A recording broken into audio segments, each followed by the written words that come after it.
하나님의 말씀은 사무엘상 16장 19절에서 23절의 말씀입니다.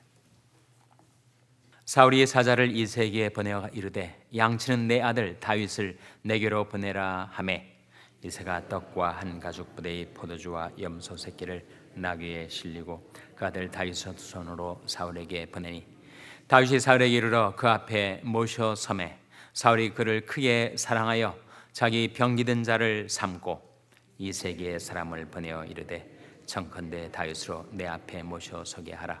그가 내게 은총을 얻었느니라 하니라. 다 같이 읽으시겠습니다. 하나님이 부리신 악신이 사울에게 이를 때에 다윗이 수금을 취하여 손으로 탄즉 사울이 상쾌하여 낫고 악신은 그에게서 떠나더라. 아멘. 할렐루야. 서로에게 평강이 복을 기원하는 마음으로 샬롬 인사 나누시기 바랍니다. 샬롬. 샬롬. 오늘도 화요 새벽 기도에 잘 나오셨습니다. 화요 여성 성경 공부가 오전 10시에 진교실에서 있습니다.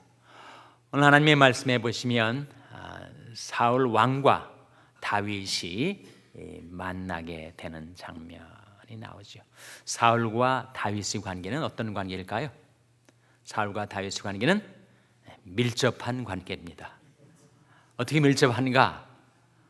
사실은 왕과 신하의 관계를 넘어서서 사울과 다윗의 인간관계는 어떤 관계죠?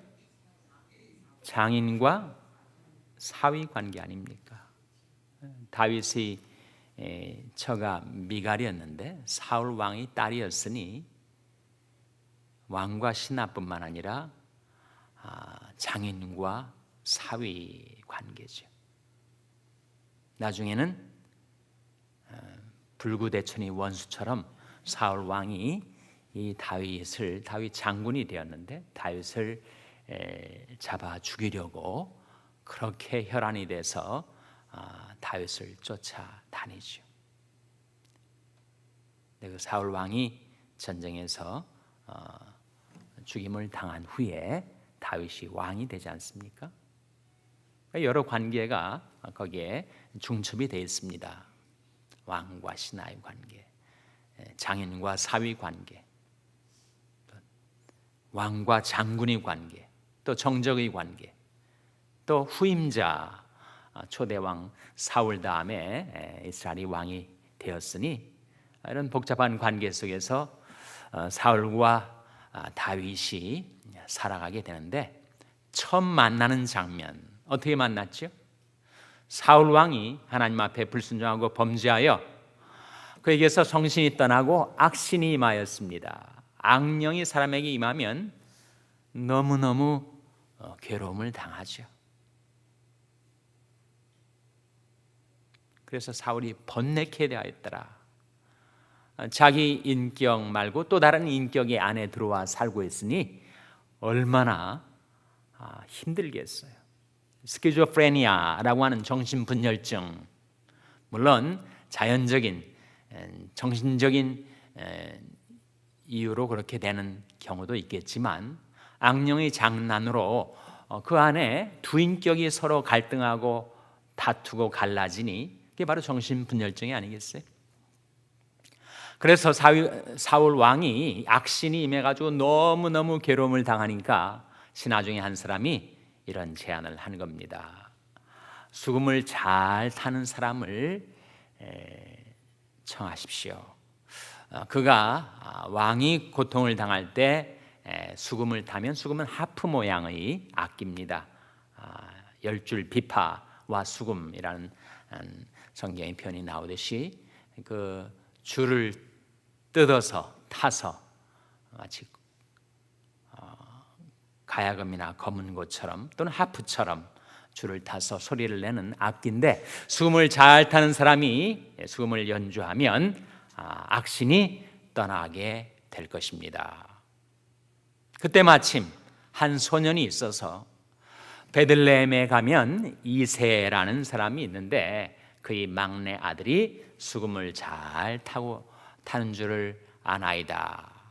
그러자 사울 왕이 자기가 워낙 다급하니까 당장 그를 데려오라 해서 사울 왕과 다윗이 만나게 되는 거예요. 근데 그 이후에 일어난 모든 역사, 다윗이 왕이 되고 하나님의 뜻을 받들어 그 시대를 섬기게 되기까지 그 첫 만남에 하나님의 섭리가 작용하는 거죠. 섭리라는 말, providence, 미리 보다라는 뜻이 들어있는 이 섭리라는 말은 미리 보고 추선하다, 그런 뜻이 있습니다. 하나님께서 우리 살아가는 모든 앞길을 미리 보시고 모든 것을 추선하시는 거죠. pre-arrange 하시는 것입니다. 그래서 우리에게 준비할 것 준비시켜 주시고 또 사람 만나게 해주시고 우리 삶의 모든 경로를 하나님께서 붙드시고 이끄셔서 우리를 선하신 뜻 가운데로 인도하시는 것이 바로 섭리인데, 여기에도 사울 왕과 다윗의 만남 가운데 하나님의 섭리가 역사하는 거죠. 마침 그때 사울 왕이 악신으로 번뇌하며 고통을 당했다. 왕궁에 대궐에 있는 사울 왕과 베들레헴에 있는 소년 목동 어떻게 만나겠어요? 하나님이 중매해 주지 않으시면, 하나님이 중개해 주지 않으시면 어떻게 만나겠습니까? 그리고 정말 수금 타는 사람이 아쉬울 때 다윗이 어떻게 그렇게 수금을 탈 줄을 미리 알았을까? 거기에 그런 신하와 소년이 있어서 두 사람이 연결되도록 그렇게 진언을 하게 되었을까? 그리고 다윗은 정말 사울이 지극히 사랑하는 호기와 무용과 구변이 있는 자, 호기라는 것은 용기를 말하고 무용이라는 것은 전쟁에 나가 싸워 이길 수 있는 무예를 가리키고 능력을 가리키고, 그리고 구변은 그의 언사가 신중하고 그리고 지혜로운 말을 할 수 있는 그런 준비가 비록 소년이지만 다윗이 돼 있었던 것입니다. 하나님이 준비시켜 주신 것이죠. 미리 아시고 미리 보시고 준비하시고 주선하다. 하나님 섭리 가운데 그렇게 만나게 된 거예요. 처음에는 수금을 타는 자로 들어왔는데 워낙 다윗이 출중하고 준비된 자가 되다 보니까 사울 왕이 그를 지극히 사랑할 뿐만 아니라 뭐로 삼았어요? 뭐로 삼았습니까? 병기든 자로 삼았어요. 병기든 자로. 오늘 본 말씀을 보시면 21절 한번 같이 읽겠습니다. 21절 말씀 시작. 다윗이 사울에게 이르러 그 앞에 모셔 서매 사울이 그를 크게 사랑하여 자기 병기든 자를 삼고, 병기든 자는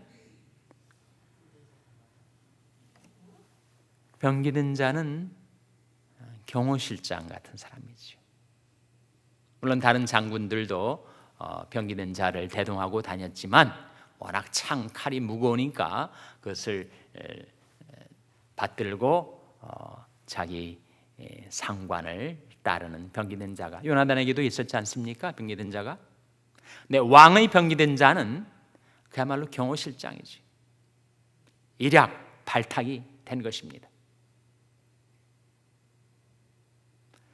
그래서 이 다윗이 왕궁에 들어가서 궁궐에서 왕을 경호하는 병기든 자가 될 뿐만 아니라 사울 왕이 악신으로 괴로움을 당할 때 그가 수금을 타면 어떻게 되었는가? 23절에 나오죠. 23절 말씀 같이 읽겠습니다. 시작. 하나님이 부리신 악신이 사울에게 이를 때 다윗이 수금을 취하여 손으로 탄즉 사울이 상쾌하여 났고 악신은 그에게서 떠나더라. 하나님이 부리신 악신이 사울에게 이를 때 다윗이 수금을 취하여 손으로 탄즉 사울이 어떻게 되었다고요? 상쾌하여 났고 악신은 그에게서 떠나더라. 악신이 떠나니까 사울이 심신이 다 새로워지는 것처럼 상쾌하고 낫게 되었다 하는 말씀이죠. 수금에 그런 치료의 효능이 있는가? 아니죠. 이 사울에게 나타난 이 변화, 이 결과는 무엇으로 말미암은 것이었습니까? 바로 찬송으로 말미암은 것입니다. 찬송에는 권능이 있습니다. 이스라엘의 거룩하신 자여 라고 다윗이 시편 22편에서 찬양을 하면서 이스라엘이 찬송 중에 거하시는 주여 주는 거룩하시니이다. 거룩하신 하나님은 하나님의 백성들이 찬송 속에 임하십니다. 거기 거하십니다. 그러니까 다윗이 수금을 타며 찬송을 연주할 때 그때 하나님의 임재가 거기 나타났으니 악신이 배겨낼 수가 있겠어요? 떠나버리고 마는 거죠. 하나님의 영광과 권능이 나타날 때 악령이 두려워 떨며 떠나게 되고, 그래서 악신 때문에 괴로워하던 사울이 정말 마음이 상쾌해지고 몸이 가뿐해지고 그렇게 낫게 되었다.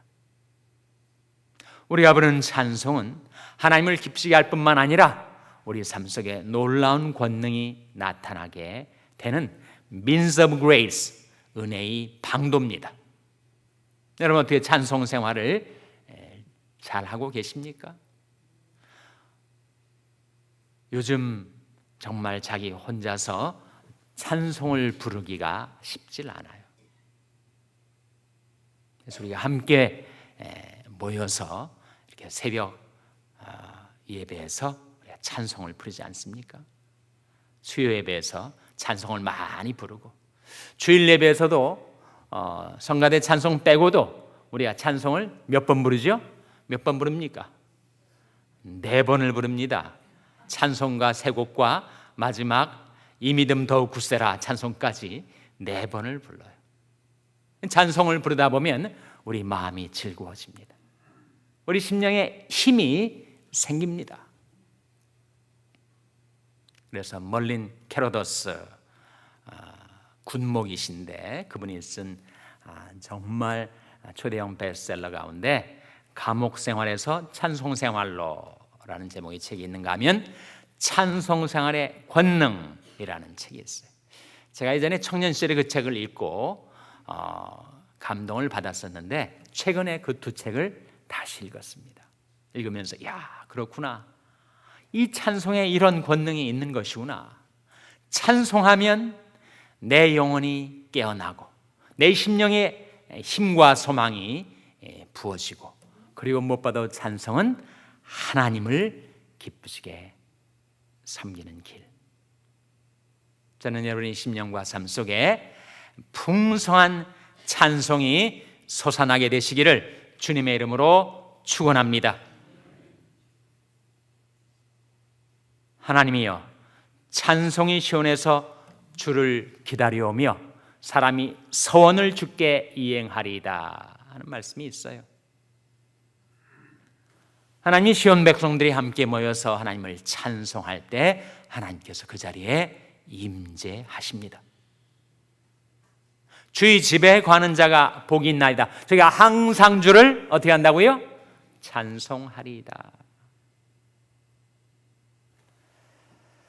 우리 함께 모여서 예배 시에 찬송을 하나님께 드리는 것과 동시에 우리 생활 속에서, 우리가 개인적인 생활 속에서 어떻게 하면 찬송을 부르며 살 수 있을까?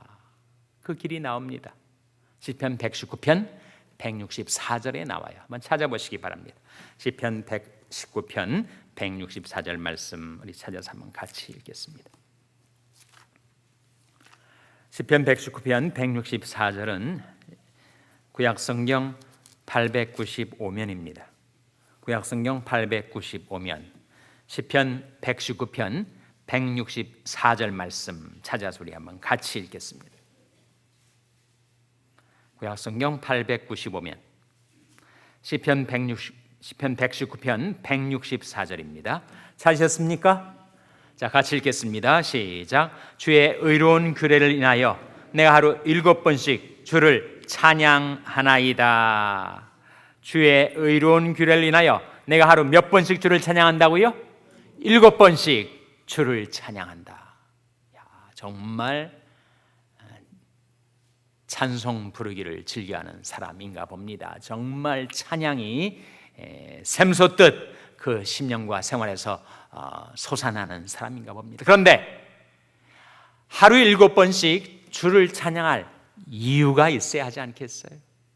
찬송할 제목이 있어야 하지 않겠습니까? 사람이 그저 내가 찬송해야 되겠다 의지로 찬송이 되는 것이 아니라 찬양할 이유, 찬송할 제목이 있어야 그렇게 우리 삶 속에 찬양이 있게 될 터인데, 무엇 때문에 하루 7번씩 주를 찬양한다고요? 주의 의로운 규례를 인하여. 어떤 뜻입니까? 하나님의 말씀 때문에 하나님을 찬송하게 된다. 정말 우리가 하나님의 말씀을 자주 대하고 그 말씀이 내 마음속에 깨달아질 때마다 내 심령 속에 찬송이 나오게 된다. 제가 전에 이 말씀을 증거하면서 하루 7번씩을 시간으로 등분을 해서 하루에 7번씩 찬양을 하는 시간이 오전 6시, 오전 9시, 낮 12시, 오후 3시, 저녁 6시, 저녁 9시, 자기 전에 저녁 12시, 692, 369, 이렇게 제가 말씀을 드렸더니 글쎄 어떤 사람은 그래서 아직까지 실행을 하는 분이 있더라고요. 꼭 그 시간 밤 12시는 아니라 하더라도 자기 전에, 그러니까 하루를 이렇게 시간 등분을 내서 그 시간 되면 말씀 보고 그 시간 되면 찬송하고. 저는 그렇게 못합니다. 근데 그렇게 하는 분들이 있는가 봅니다, 여러분.